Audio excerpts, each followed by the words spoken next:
85% of hypertension, high blood pressure, is caused by high sugar. That's Mark Houston's work out of Vanderbilt University, the smartest guy in the world. So you lowered your sugar, you lowered your pasta, bread, crackers, rice, potatoes, sweet things, and you got rid of your hypertension.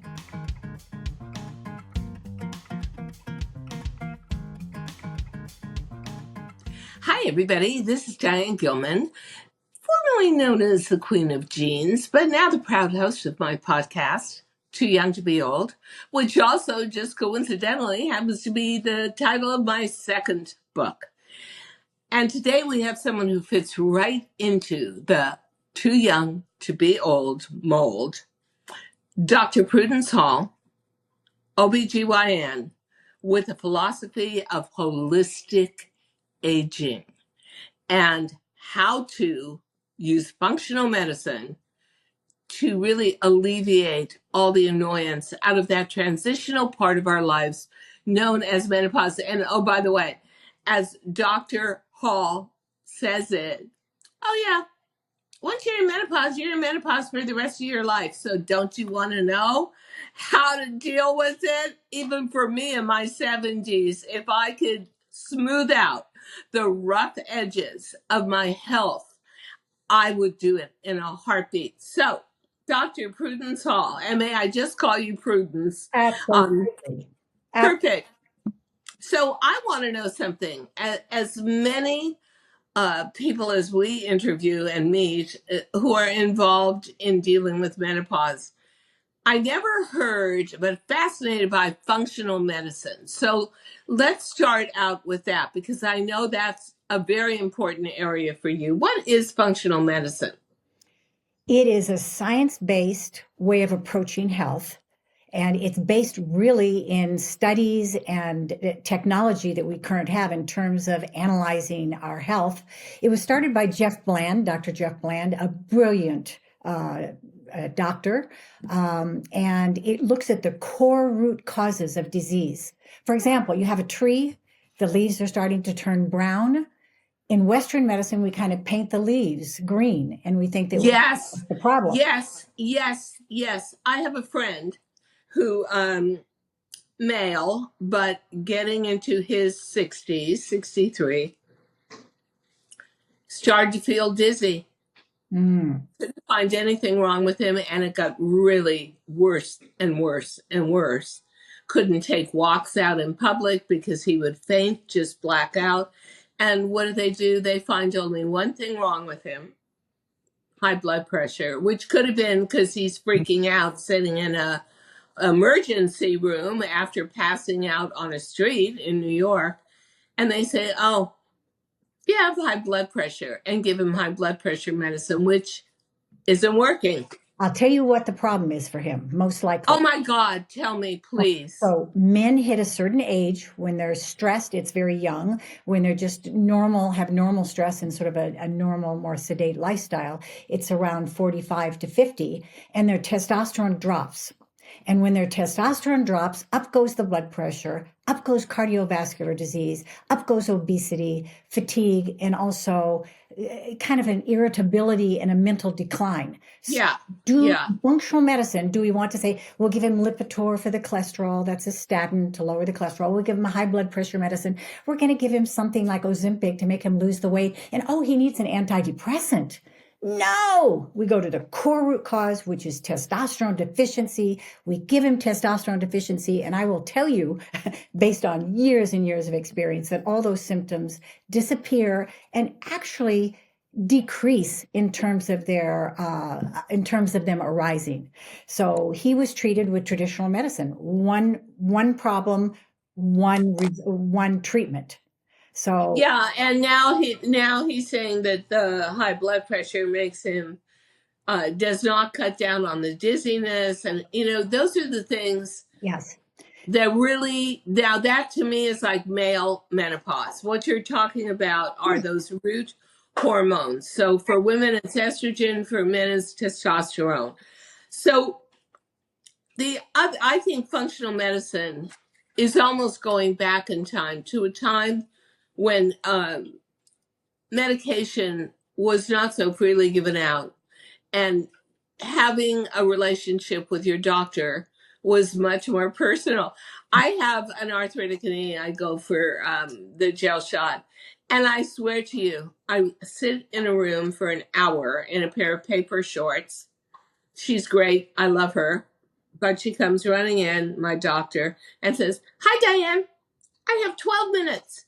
Let's get going." Well, I've been sitting here for an hour. I'm ready. Okay. But never a discussion, Yeah. never here's some interesting alternatives. So I would love if somebody would talk to me about my arthritic knee and give me the kind of holistic approach to aging that is the basis of your practice. So let's talk about the holistic approach to menopause, because I think I told you when we first met, my mother was 45 when she had me in 1945. She had all sorts of complications and sepsis, and then they turned around about 3 years later, and she was rushed to the hospital and given a full hysterectomy. And I saw a woman change before my eyes into somebody uncomfortable, unhappy, bitter, not the same person at all. And I thought, oh my God, I never want that to happen to me. And then when menopause hit, it was still the era of, shh, we don't talk about that. Well, that's rude. We don't even say that word. Or, I don't know what's wrong with you, Diane. You want to do something to treat it? No, that's wrong. Grin and bear it. Well, it really isn't. It's more like grimace and bear it. So, what is your holistic approach to aging and menopause? So with a functional medicine approach, incorporating traditional OBGYN, what I do is I first of all check the lifestyle. And I want to know, what are they eating? How much is that person sleeping? Are they exercising? Are they on any supplements? So when women go into menopause, it's like this. And this is maybe part of the problem of your knee. I want to jump right in and resolve your knee problem or tell you my thoughts on the knee. Oh, please. That's next. Well, we'll pick it up. But when estrogen is low, up goes stress. Stress is the core root cause of so many different cancers, heart disease, dementia. Yes, my breast cancer, they said, well, you flooded your system with hormones, bioidentical, but also they knew me from television, QVC and HSN, and they said, I'll bet you lead an incredibly stressful life. And I said, totally stressful 24/7. They said, there you are. Yes. So that's functional medicine. That's a functional medicine approach. Usually doctors and oncologists will just say, oh, it's hormones. That's misinformation, by the way. But when estrogen is low, up goes inflammation. So inflammation is the core root cause contributing to 90% of cancers. So you don't want high stress, high inflammation, high sugar.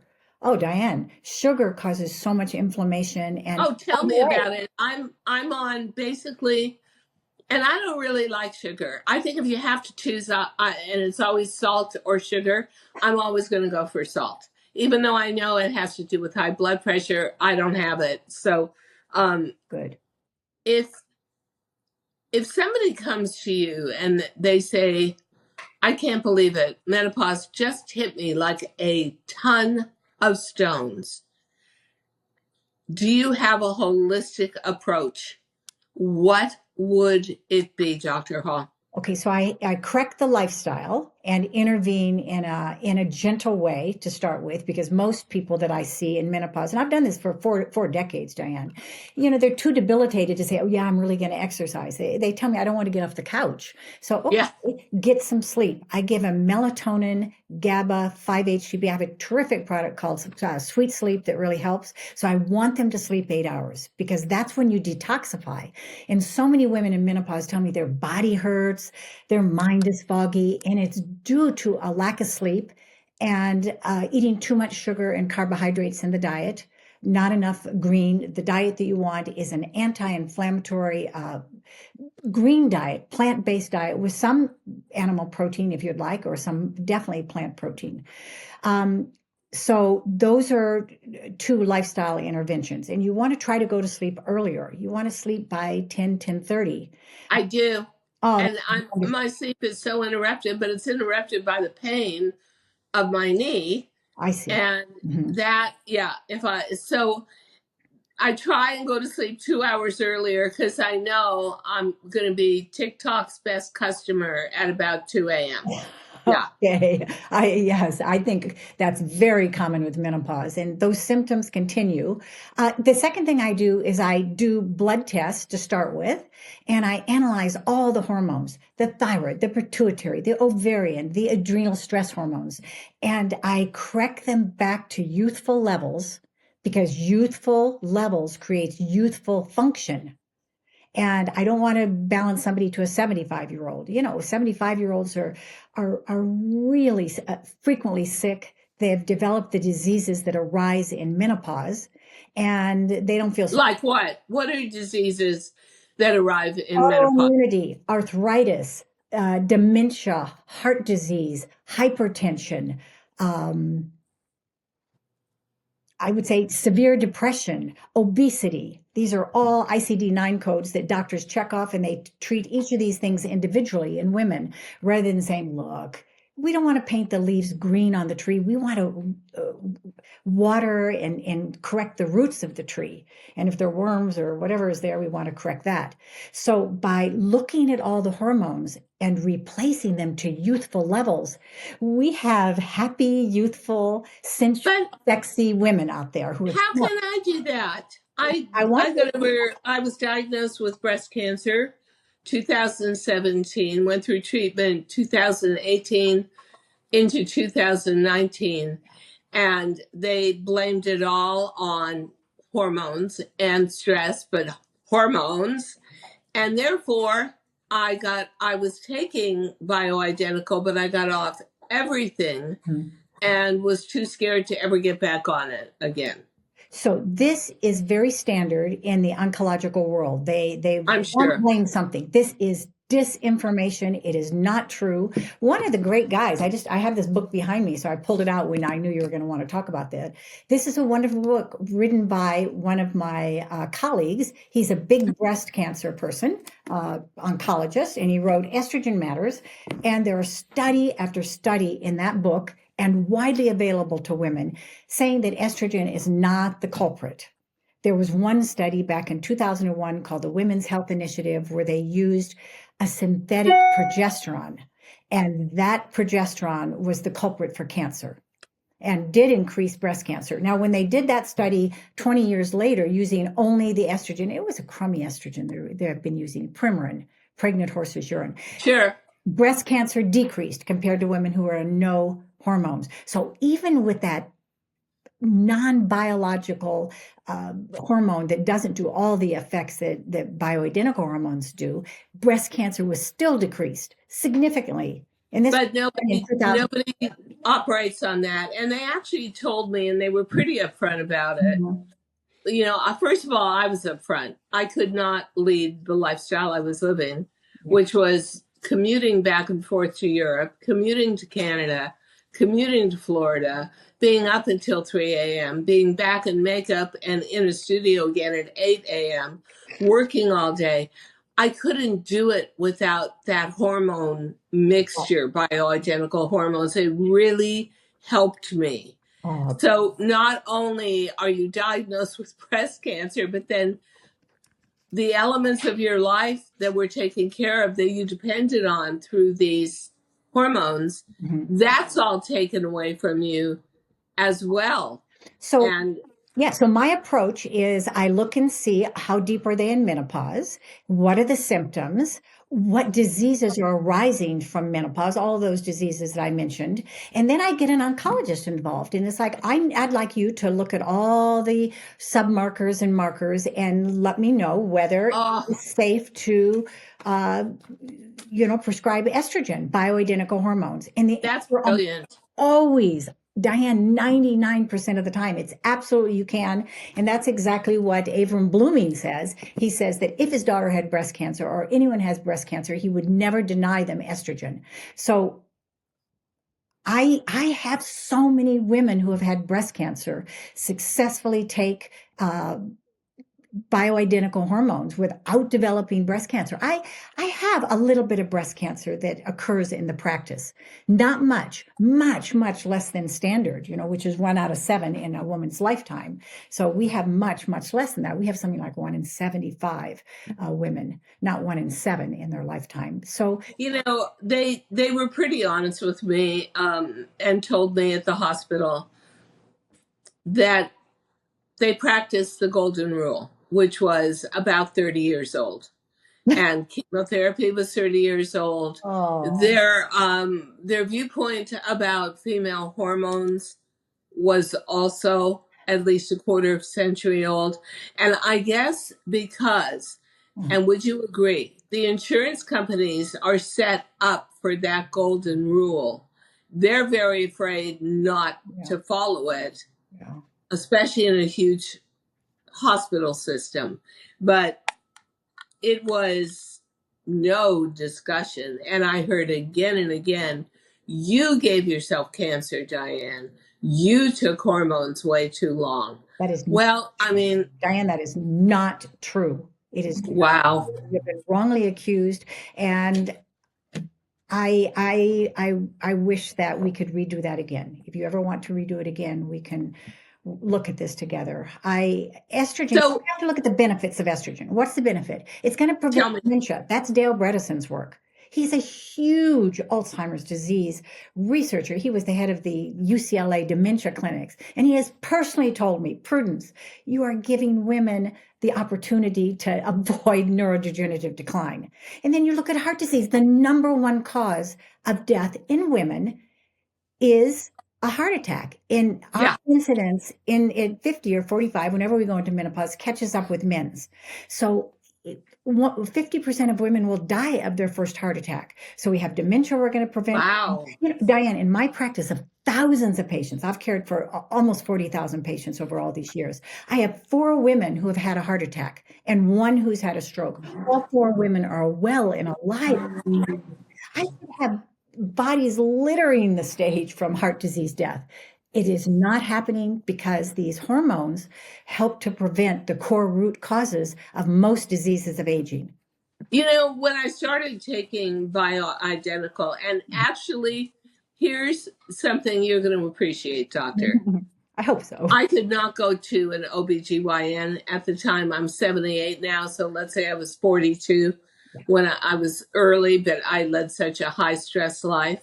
So I went into perimenopause pretty early, and I had to go to a way offbeat anti-aging, quote unquote, doctor to be able to get bioidentical hormones because no gynecological practitioner would give them to me. Yeah. And it was, I don't know, I never felt like maybe I wasn't really getting legitimate answers because at the time an anti-aging doctor wasn't on really anybody's radar. As a matter of fact, I got the name of the doctor from an article I read in Vogue magazine, so that tells you how deep that was. But it wasn't like I did a ton of medical research.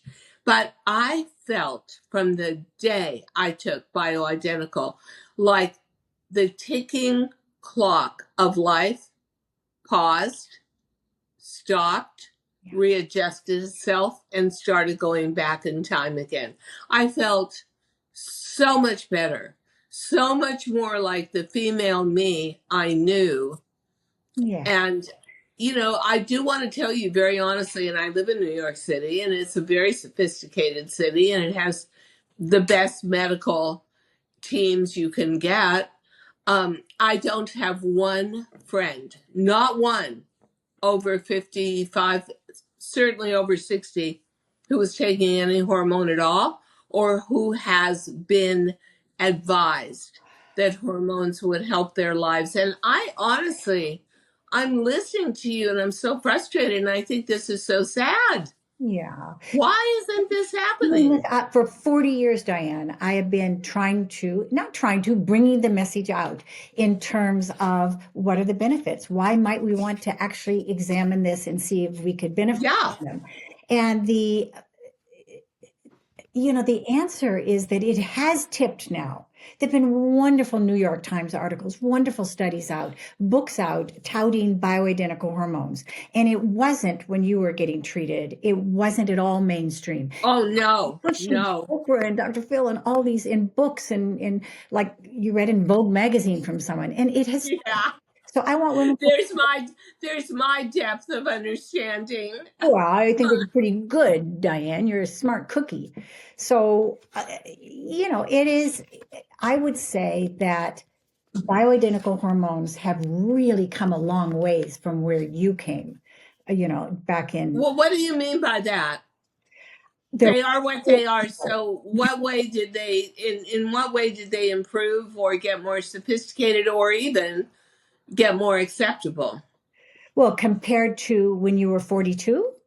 I mean, Yeah. that's a long time ago. That was, Thank you. Trust me, I know that. It is a long time ago. oh, look, you've got you're still remain beautiful and viable and wonderful. But the studies have been extensive.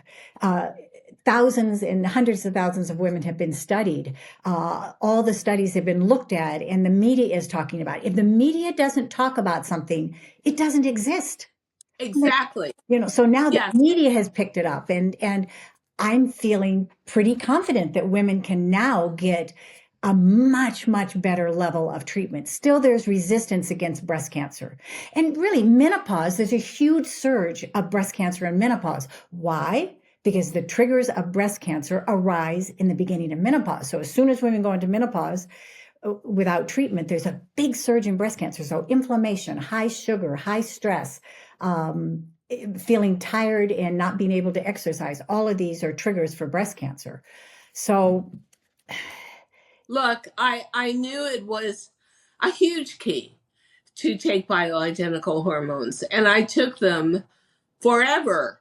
So I took them from the time I was, let's say, 46, or yeah, about 46, maybe 45, till I was 72. yeah. And the doctors, when they diagnosed my breast cancer, were horrified, just horrified. Now, I also took growth hormone. Okay. And they came down on me like a hammer for that as well. Well, that is incorrect and disinformation, 100%. I mean, Terry Hertog out of Belgium is the world specialist in HGH. And the studies that are out there, there's 100,000 studies showing that cancer is not increased. There's a little few studies that show possibly colon cancer might slightly be increased. That's been disproven by so many other studies. And you look at a child, for example, with glioblastoma, you give them human growth hormone, they're going to have a much better survival than the children who are not on. Wow. Yeah. Yeah. And for me, that human growth hormone was really the key to my career, which didn't take off till I was 60. At 60, I just skyrocketed straight up. I was just a late bloomer. But I could have never done what I needed to do without those two hormonal based Yeah. treatments. The HGH, the human growth hormone, was incredible. That to me was like the fountain of youth. And yet I am telling you, those doctors just beat me over the head with that stuff. It was, oh, that stuff is horrible, and how could you have taken it? And that's the reason. And I was like, Diane, okay. This conflict should not exist between the data that is published and known and what's given to the patient or to the child. This is wrong. We have to be on the same page. We have to be based in science and based in the literature that's widely available now, and make our decisions from that standpoint. Yeah, but Dr. Hall, I want to be perfectly honest. You can make your own decisions. Then you're getting treated for breast cancer, and or they suspect you have it, and they're doing all kinds of sonograms or whatever it is. So you want it. Nobody wanted to stay on it more than me. I felt it was the key to my life, to my youthfulness, to my vigor, to my sleeping at night, to everything. And you have doctors saying, absolutely not. And if you stay on it, we're not treating you. This hospital doesn't want you as a patient. It really got that much of a yin and yang, right and wrong. And I was wrong. And who was I to come up against You're right. You're the best absolutely breast right. cancer surgeon in America? Right. And Yeah, so and you're in you're not alone a with terrible Diane. You're place. not alone with this. Most of my patients who have had breast cancer come and tell me that their life is ending. They have no sexuality. They've gained 30, 40 pounds. Now, what causes breast cancer? Gaining 30, 40 pounds. I mean, if you gain 40, Yes. Yeah. that is going to double your risk of breast cancer. So, because fat cells make inflammation. So they come in with these symptoms and saying, I'm now on a high blood pressure medicine and they want to put me on Lipitor, which causes dementia, according to Dale Bredesen and all the data. Oh my So, God. yeah. I So, didn't know that. I mean, absolutely. Absolutely. That is I can give you a bunch of data on that. But Diane, so women come to me feeling broken and developing diseases due to menopause. And it's Yeah. like, come on, let's get all your documents together. Let's see the oncologist. Let's see what they say. And I get to put them on bioidentical hormones. And everything you're saying, your life blooms again like a beautiful flower. You become yourself. Your brain is normal. You lose the weight and you decrease dramatically chronic diseases of aging, which arise from menopause. And who wants to stay in a state where for the next 40 or 50 years, we feel miserable? I don't want you to stay in this state, Diane. I can't, my heart is going, no, don't stay in this. You know what? I will say for 78 years old, I just totally cleaned up my act. I eat very little destructive food, no fast food. I try to exercise. Right. Difficult with an arthritic knee, but I have a great physical therapist. And apart from that, I haven't even had a common cold Oh, since I went through chemotherapy and radiation and a double mastectomy. And so I really guard my health, but I was going to a GP, and everything that you had that you could naturally take care of, like high blood pressure, like cholesterol. For most people, you can just simply re-engage yourself to eat correctly, take away, that is. dietary no-nos, like a Mhm. lot of milk-based products, and dairy is out for me, although I did have a small cheese ball today, I will admit. And she was amazed that I came back to her 6 months later and no cholesterol, no high blood Oh, pressure. So the real truth is, I think the other thing, along with what you call regenerative medicine and holistic, is you've got to find a medical community that will give you a chance to know your body and cure yourself. She wanted immediately to put me on Lipitor. Mhm. She wanted to put me on something else for high blood pressure. And she is handing out Ozempic like it's, free lollipops at the mall. And I have friends on it who were not that overweight and had nothing to do with diabetes. But it seems to me we live in a society, and Lipitor is a perfect example because, yes, most of us do gain that weight going, whether you're male or female, going through a form of menopause. Where you don't learn good habits or learn anything about your body. Again, it's painting the leaves. He's painting the poor little withered plants, Yeah. brown leaves, green. And that's what all those drugs are. So at 78 years old, I take Zero Beautiful. drugs. I try to handle everything in a proactive way. And That's right. but I do agree with you on one last point, which is once you are in menopause, you are in menopause for your entire life. I never thought about it that way before, but you are so right about that. It's not like you go through it and it ends and oh, here we are on the other side of a dark tunnel. No. Yeah. But look what you did. So you approached your lifestyle. Now, 85% of hypertension, high blood pressure, is caused by high sugar. That's Mark Houston's work out of Vanderbilt University, the smartest guy in the world. So you lowered your sugar, you lowered your pasta, bread, crackers, rice, potatoes, sweet things, and you got rid of your hypertension. And you can also Oh, yeah. supplements for it. There's a wonderful Chinese set of herbs that are called carditone that it very nicely handles blood pressure when it comes out of the very normal ranges. But just get rid of the sugar in your diet, and your blood pressure will not occur. High blood pressure will not occur, and also it'll be resolved. So look, you did You it. know, So I lifestyle. don't even understand why medicine doesn't say, okay, you need to be in charge of you. And we'll give you this medicine, but it's not permanent. But in the meantime, I read up on it. When I went into menopause and I became a widow at the same time, I shot up 60 pounds and I was miserable. And all the doctors said to me was, if you stay here, you're going to die. So you got to admit this to yourself. And I remember walking into Central Park, sitting down on a bench by a little pond, crying. Everybody was looking at me like I was a mental patient. And I pulled out a wrinkled old paper napkin and I started to write down everything about my life I loved, everything about my life I hated, and what was I going to do about it. And the conclusion I came to was I was a carbogenarian. I craved carbs. And because I'm a crummy cook, it was the easiest thing in the world to make. And then I read, oh, it all turns into sugar, like bread as well, the minute you put it into your mouth. And I understood why I gained the weight.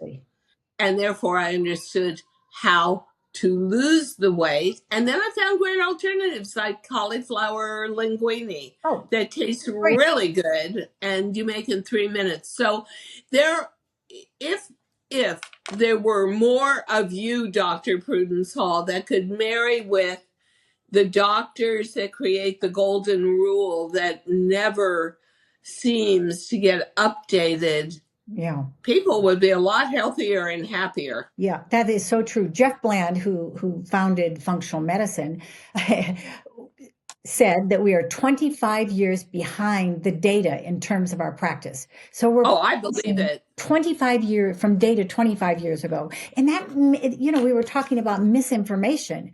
It's not only in the medical field, it's all over the world. So in terms of how to have a lifestyle, what diet to eat, it's just, so we have to deal with it, and we need to know where are the reliable sources. And indeed, Diane, we have to take responsibility for our own health. But we also need wise counselors. And the emotional connection, just in terms of holistic health, is so strong.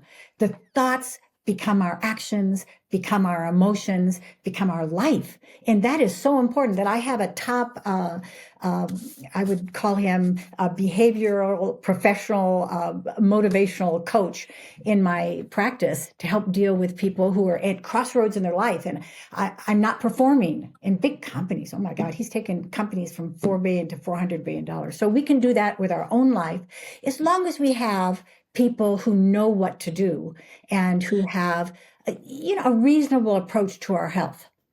I think that, and we're going to have to end this weekend. You and I could talk forever. I think that we have lost the connection to food and food sources. I'll bet you that children that are born today have no idea what a chicken is by the time they're 20.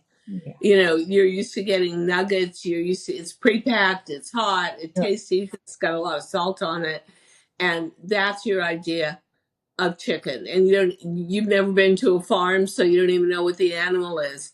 So I think we've lost our connection to our own bodies, and we expect a drug to take care of it all.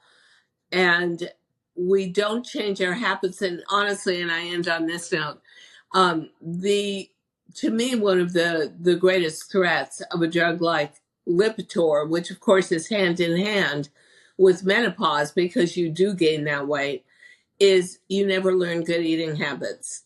That's right. You just have your appetite cut way off. That's right. I have friends that are on it and say, well, maybe they have a little cup of yogurt one every other day. Yeah, of course you lose the weight, Yeah. but you don't ever learn how to maintain.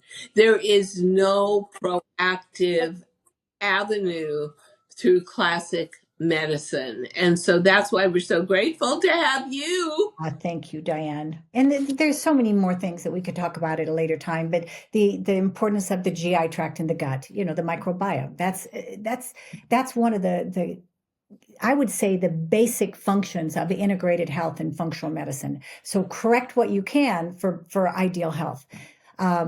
But your story is beautiful, and Thank you. You have conquered your health and conquered your more or less. I mean, who knows? Yeah. I had three friends this week in a 5-day period diagnosed with cancer, and how you're looking at, to me, an overwhelming tidal wave of America on bad habits. The foods we eat. They just said, and I end with this, I just read a medical article that said if you were raised pretty much predominantly on fast food, you had much lower IQ and at least a decade of your life span shaved off. And so lucky I'm old enough, there was no fast food. Yeah. Right. And then by the time I got around to tasting it at around 25 years old, I remember having a McDonald's and saying, really?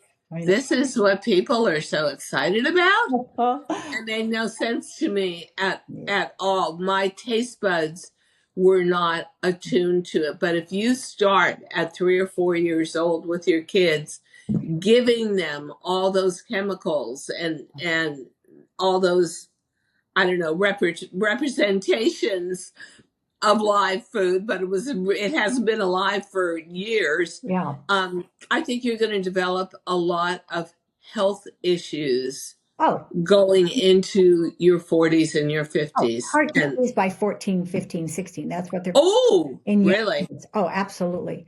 So Diane, you're right. We need to change our diet, sleep, get into nature, which is regenerative medicine. Totally. Yeah. Get back to some good values and caring about our neighbors and allowing love in our life. So all of these are really basic in terms of and self-care. Self-care. I say it's great to have a terrific medical team around you, but you're the one living inside your own body. You're the one that knows when something is not right. And you're the one who also, the way I just turned around, reined myself in. I was eating nothing but carbs all day long. Once I realized how destructive that was, I just had to bite the bullet, study a little more, change my habits. So this is what I say to the audience. If you're over 50, and especially if you're over 60, and you are semi-retired, you have the time to reintroduce you to you again and make your self-care your project, your number one priority. It won't take that much time, but you'll be amazed at how much health and vigor you get out of it. Beautifully said. Agreed? Beautifully said. Absolutely agree. And if anybody would like a free copy of my book, they just go to the Hall Center, download the book for free. I'm here to help women make right choices in their lives, just like you did for yourself, Diane. You've made choices for yourself, and I want. Thank you so much. I go on making choices every day, eat this, don't eat that. Once in a while, I allow myself to be naughty. I was out, I just ended with, I was out in LA, and I sound like a totally disciplined person, but I was out in LA where I was born. Hadn't been back to LA really as a tourist for 40 years, 50 years. First thing I did was go to Pink's Hot Dogs, and have a chili dog, a chili cheese dog. And you know what? I didn't have 1 minute of guilt about it. I didn't even get indigestion. I just Well, Diane, loved it. you're right. It's what you do 80% of the time that counts, or 90%. Yeah, thank you. Of the Thank you. time That's doesn't count. very generous. That's Well, that's proven. Dr. Prudence Hall, regenerative therapies, and a holistic approach to aging, you are so valuable within our medical system. Thank you so much about coming on and talking about the number one bane of a female's existence, menopause. So, thank you, audience, for listening. I personally was fascinated by every word you said. So, thank you very much. Thank you, Diane. You're such a light in the world. Thank you. Thank you so much for listening to Too Young to Be Old podcast. The episode may be over, but the fun doesn't have to stop here.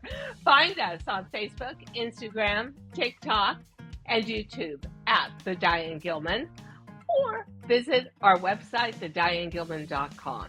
If you like the show, leave us a rating or a review and subscribe so you don't miss the next episode. And until then, don't forget, age is just a number. Together, we'll prove that we are all too young to be old.